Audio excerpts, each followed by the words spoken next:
Binge Audio présente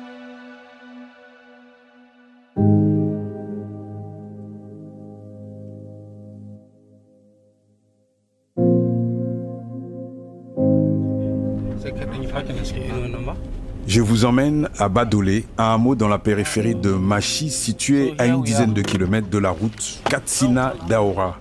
Ce n'est pas simple de rejoindre ce village, toujours dans cet état de Katsina, et pas loin de la frontière avec le Niger.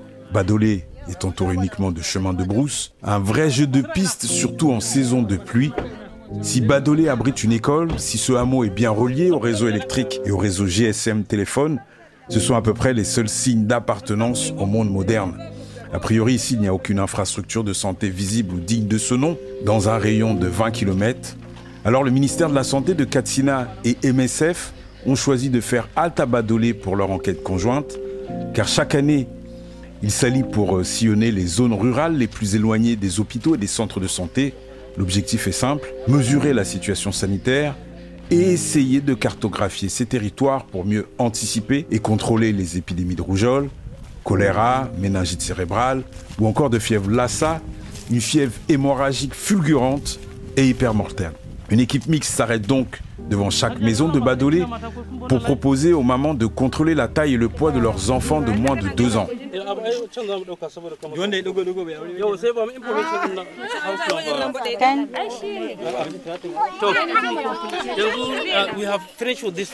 On a fini ici, donc on va prendre le temps qu'il nous reste pour aller à la prochaine maison. C'est par là. Tablette à la main, Diko Lawal mène une des 9 escouades qui est déployée dans le hameau. 3 collègues féminines l'accompagnent dans ce recueil de données essentielles, surtout dans cette zone en déficit d'infrastructures et de ressources humaines sanitaires. J'ai l'impression ici à Badolé que les hommes adultes restent à distance, comme si la santé des enfants ne les concernait pas. Les femmes, elles, sont en revanche hyper accueillantes et hyper coopératives.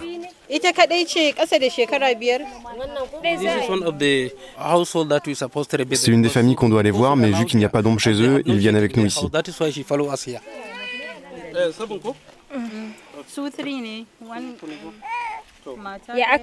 Harira, c'est une femme de paysan. Elle est mariée depuis l'âge de 14 ans et elle est la maman de 7 enfants. Sa fille aînée est âgée de 24 ans. Harira se démène pour prendre soin de son avant-dernier enfant âgé de 2 ans. Et elle partage aussi son foyer avec 2 autres coépouses. Au Nigeria, la polygamie est légale. Harira arbore un sourire solaire. Elle est ravie de la visite de ces enquêteurs de santé. Oui, je suis contente qu'ils aident mon enfant. Je suis heureuse. Ces gens nous aident beaucoup. Donc ça veut dire que vous sentiez que l'état de santé de votre fille, ça n'allait pas? Elle est malade depuis 2 ans et je m'occupe d'elle. Quel type de maladie votre petite fille souffrait? Elle souffre de diarrhée et elle ne marche toujours pas, alors que ses petits frères marchent déjà. Le côté gauche de son corps ne fonctionne pas. Un jour, j'ai décidé de l'amener à Machi pour la faire soigner. Je suis partie avec elle après avoir prévenu son père. Ils l'ont gardée pendant 2 jours et on lui a donné du lait pendant 8 semaines après. Et puis elle est retombée malade. On est retourné au centre de santé et ça s'est aggravé. Et on a été envoyé à Katsina pour continuer les traitements. Mais quand vous avez une urgence et qu'il y a une urgence de santé, comment vous faites? Quand mes enfants sont malades, mon mari m'aide, mais quand il n'est pas là, soit j'emprunte de l'argent à mon frère, soit s'il ne peut pas m'aider, j'emprunte à mes voisins et je les rembourse quand je peux.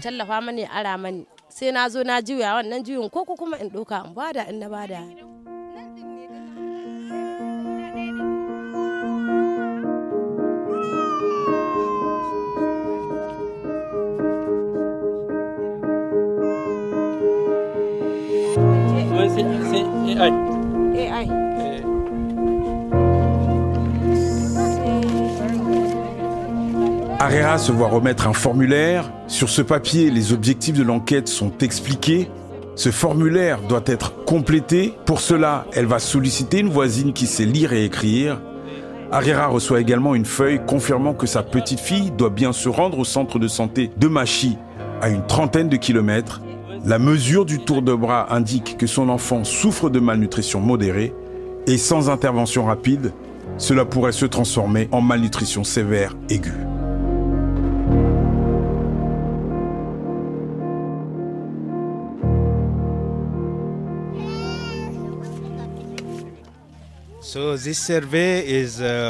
Cette étude, c'est la suite d'une première étude menée en 2022 par Epicentre. Dr Seyfaddin Abdallah travaille avec MSF depuis 17 ans. Médecin épidémiologiste, il coordonne l'enquête de terrain cette année. C'est pour faire un point sur la situation en termes de mortalité et de malnutrition. Et pour la comparer avec l'an dernier et ainsi voir si MSF s'en sort bien ou pas et ce qu'il convient de faire. Après, on émet des recommandations, soit pour plus d'informations au public, soit pour ouvrir plus de programmes de nutrition où nous discutons avec les équipes opérationnelles de MSF. Comment vous sélectionnez les endroits où vous vous rendez pour cette enquête? On le fait de façon aléatoire grâce à un logiciel. On rentre la liste des villages et on choisit aléatoirement en fonction du nombre de sites qu'il nous faut pour chaque zone de gouvernement local. Donc on a Katsina, Jibia et Machi. Pour Jibia particulièrement, on a dû réduire le nombre d'installations pour des raisons de sécurité. Donc il n'en reste pas beaucoup. Ça risque de peser sur notre rapport et c'est une limite pour Jibia. Alors ça fait plusieurs jours que vous avez commencé cette enquête. Quelles sont, même si vous n'avez pas encore les résultats définitifs, mais quelles sont les tendances que vous avez pu voir sur le terrain? C'est très dur de vous répondre à ce stade, parce que ça ne fait que 3 jours. Mon sentiment, disons, en tant qu'épidémiologiste et médecin, c'est qu'on a vu assez peu de malnutrition. Pas un seul cas d'œdème, ni de kwashiorkor, qui est une des formes cliniques spécifiques de la malnutrition. Donc on verra bien.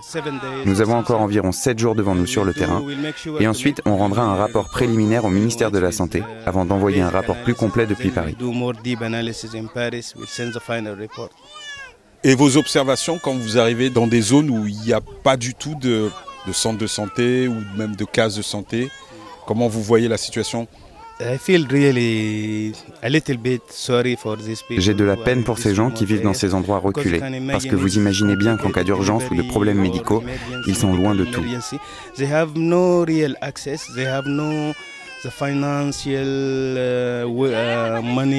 Ils n'ont pas d'argent ou de ressources pour rejoindre le centre de santé le plus proche, qui par ailleurs peut être très très loin. Vraiment ici, on peut dire qu'on est loin de tout.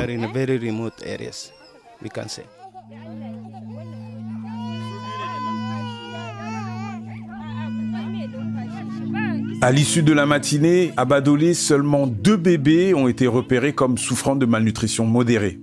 En revanche, aucun cas de malnutrition sévère aiguë n'a été détecté. Les enfants en situation critique sont gérés à l'hôpital Touraï ainsi qu'à l'hôpital de Kofar Saori dans des unités de soins intensifs au standard international. Dans ces unités mises en place par MSF, détresse respiratoire, coma et traumatisme sont prises en charge par des équipes soignantes multidisciplinaires, médecins spécialistes en soins intensifs, personnel infirmier, inhalothérapeutes, pharmaciens, nutritionnistes, physiothérapeutes. Alors avant de rentrer ici dans l'unité de soins intensifs de Kofar Saori, le port du masque s'impose. On est quand même dans un hôpital et il y a des bactéries et surtout des enfants malades. Et comme je viens de l'extérieur, j'ai une responsabilité. On ne peut pas ramener des bactéries qui puissent rajouter un problème aux enfants. À chaque fois qu'on visite cette unité, on insiste sur le port du masque à cause des maladies infectieuses. Dr Ali Baba Nouridine, directeur de l'activité médicale de MSF Katsina. Là, nous entrons dans les soins intensifs. C'est un endroit pour patients fragiles, d'où les mesures anti-infection. Juste pour comprendre avant qu'on pénètre, quels sont les patients que vous recevez dans cette unité de soins intensifs? Alors, c'est l'espace réservé aux patients fragiles, qui sont dans un état critique.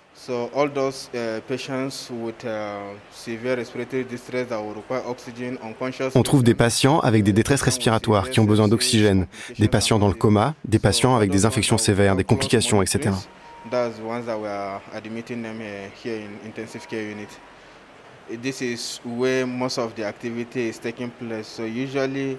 Ce sont les patients qui ont besoin d'un suivi constant. C'est là que notre activité est concentrée. Je viens ici pour m'assurer qu'ils reçoivent bien les soins dont ils ont besoin, pour vérifier que tout fonctionne correctement au niveau du matériel. Et s'il manque quoi que ce soit, je vais faire en sorte qu'ils l'obtiennent pour que la qualité des soins soit maximale.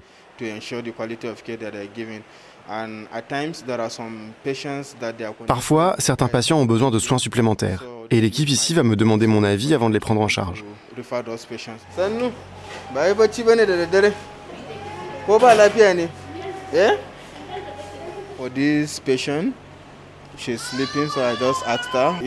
Cette patiente, elle est endormie. Je lui ai juste demandé si elle se sentait mal. Ce qu'elle m'a dit, c'est que tout son corps lui faisait mal. Elle a dormi cette nuit, mais elle ne se sentait toujours pas très bien. Je l'ai encouragée à prévenir l'équipe si ça n'allait pas mieux, pour qu'ils la soulagent et qu'elle ne reste pas comme ça. Parce que si elle reste assoupie comme ça, son enfant risque de tomber du lit. Donc il faut s'occuper d'elle.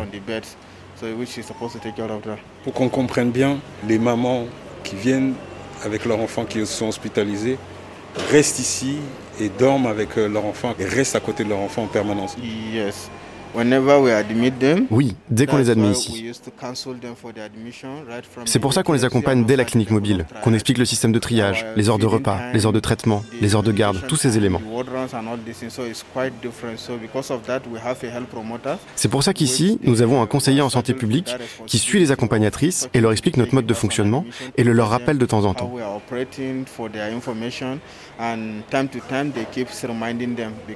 Parce qu'ici, nous devons les réveiller la nuit pour qu'elles nourrissent leur enfant et qu'elles s'en occupent. Certaines, à cause de leur état de santé, ne peuvent pas le faire très régulièrement. Donc nous adaptons les heures, on diminue les réveils, etc. C'est pour ça qu'elles dorment ici avec les enfants. Elles ont leur propre communauté à l'extérieur, donc quand elles sortent, elles préviennent l'infirmière de garde pour qu'elle s'assure que le bébé soit en sécurité le temps qu'elles reviennent. Mais sinon, elles sont avec nous tout du long.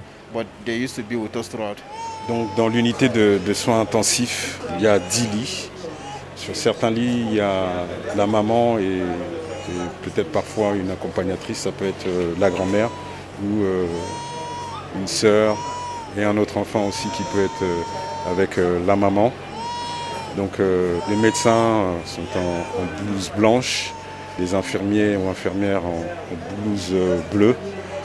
Les visages ici sont graves. Une unité de soins intensifs, c'est une unité où on voit des enfants qui sont pour la plupart inconscients, qui sont extrêmement fatigués et donc le personnel médical, les médecins, les infirmiers, les aides-soignants sont très très concentrés et très attentifs à l'évolution de la santé des enfants. Elle a commencé à avoir la diarrhée et des vomissements avant que je l'emmène ici. À quel moment vous vous êtes aperçu, quand vous étiez à la maison, que ça n'allait pas?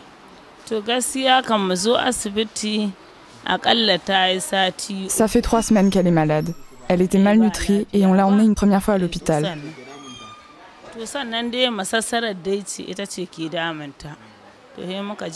Ils se sont rendus compte qu'elle avait la fièvre typhoïde et le paludisme. On a eu un traitement et on est rentré. Les diarrhées se sont arrêtées. Elle n'en avait que la nuit et pas la journée. Puis ça s'est inversé. Et pendant 3 jours, elle a eu la diarrhée et des vomissements. Alors on est revenu.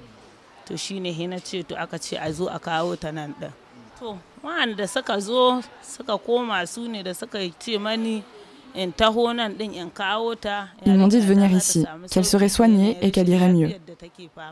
C'est pour ça que je suis là.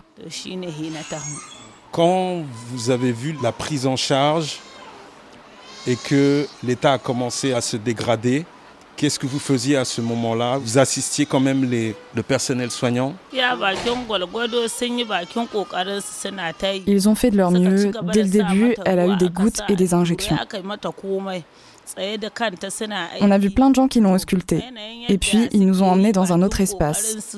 Elle a passé toute la nuit avec les médecins qui ont tout fait pour l'aider. Je crois que grâce à Dieu, elle va s'en sortir. Les médecins l'ont veillée jusqu'au matin et elle a commencé à aller mieux. Elle va beaucoup mieux maintenant.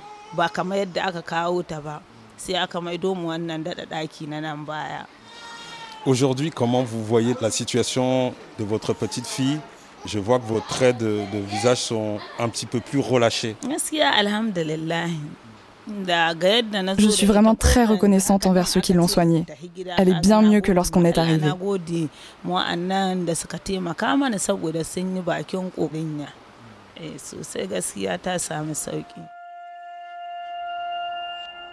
Les équipes de MSF semblent sereines car en cette mi-juillet 2023, le pic de malnutrition en est encore qu'à ses débuts.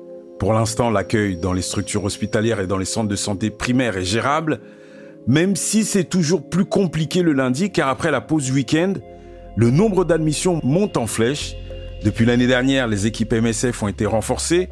En 2022, elles ont vécu des journées et des nuits chaotiques avec des arrivées massives d'enfants en situation d'extrême détresse sanitaire. Quand je parle du pic de malnutrition de cette année-là, au docteur Ali Baba Nouridine, il reste songeur un long moment avant d'esquisser un sourire. Normalement, on apprend de nos erreurs. On a commencé ce projet à la fin de l'année 2021.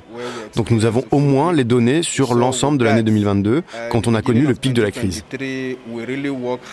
Au début de l'année 2023, on s'est mis en ordre de marche pour le pic à venir. On a déjà des programmes en place qui permettent de déclencher les ressources humaines, les ressources logistiques, etc. pour se préparer au pic.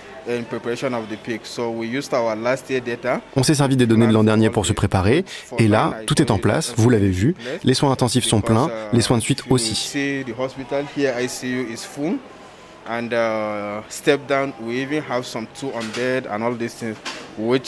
On commence à être à court de lits. Hier, j'ai appelé les ressources humaines pour demander plus de médecins parce que l'activité augmente comme on l'avait prévu.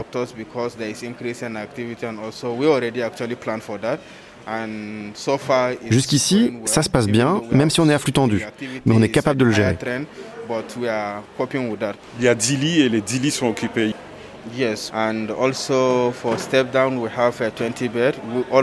Et pour les soins de suite, nous avons 20 lits qui sont tous occupés, même si nous avons eu moins de transferts. Mais ce qui est bien, c'est que nous avons 2 bâtiments. Vous avez vu en traversant les salles d'urgence qu'elles étaient vides parce que nous avons rempli ici. Pour l'instant, si on suit notre plan, on augmente les capacités à l'hôpital de Turet et lorsqu'on atteint nos limites, on augmente ici. Ici, nous avons une capacité de 120 lits et de 170 lits à côté. Donc cette semaine, nous passons à 210 lits.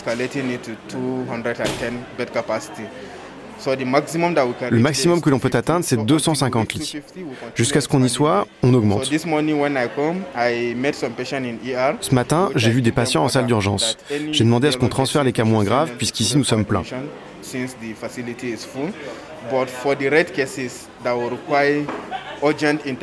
Mais les cas urgents, on ne prend pas le risque de les déplacer. Donc on les prend ici en attendant de les stabiliser et de voir comment on peut équilibrer entre les bâtiments.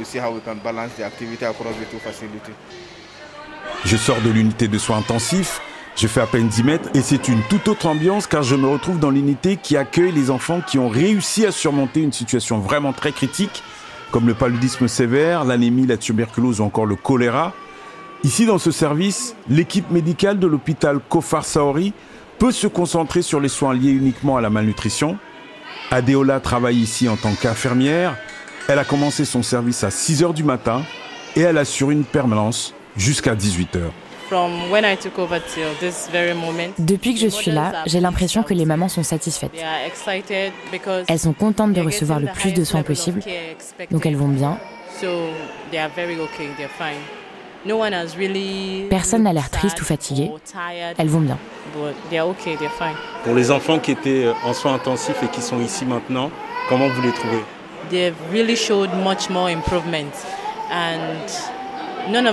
Leur état s'est vraiment amélioré. Aucun d'entre eux n'est dans un état inquiétant. Ils répondent bien au traitement et aux soins. Vraiment, ils vont bien. Vous, c'est quoi votre rôle ici? C'est dur à résumer. On fait beaucoup de choses. Notamment pour mettre en place les traitements, s'assurer qu'ils reçoivent les bons médicaments, que les mamans fassent attention à l'hygiène, principalement pour éviter les diarrhées.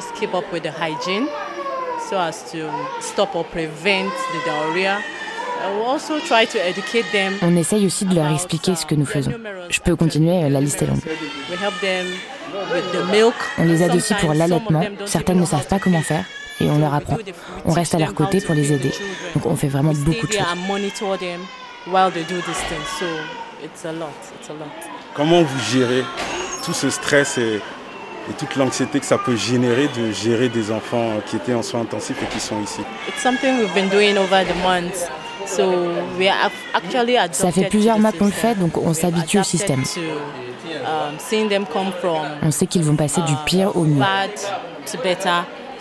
Donc on s'habitue et on y prend même du plaisir. C'est juste le début du pic. Comment vous appréhendez les prochaines semaines qui risquent d'être beaucoup plus difficiles? C'était pareil l'an dernier. On a vu arriver beaucoup de patients, donc on sait à quoi s'attendre. On pensait d'ailleurs en avoir déjà plus dès maintenant. Donc on est prêt à les recevoir. Comment c'était l'année dernière?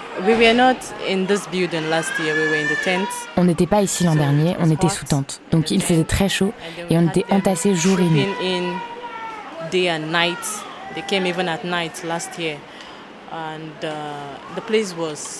On avait des entrées même la nuit alors qu'on était plein. Il faisait très chaud, les patients étaient quasiment 2 par lit. Cette année c'est mieux, on a de l'espace, même si on est toujours juste en nombre de lits, mais ça reste bien mieux que l'an dernier. Est-ce que l'année dernière parfois vous avez eu l'impression que vous étiez débordé, dépassé par la situation? Oui, clairement. Le nombre de patients était effrayant. On a eu peur de perdre le contrôle de la situation. Ils étaient tellement nombreux.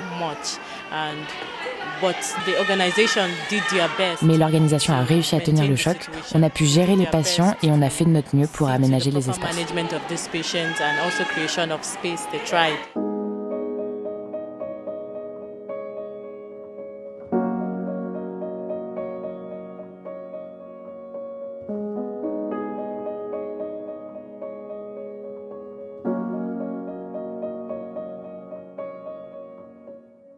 À suivre.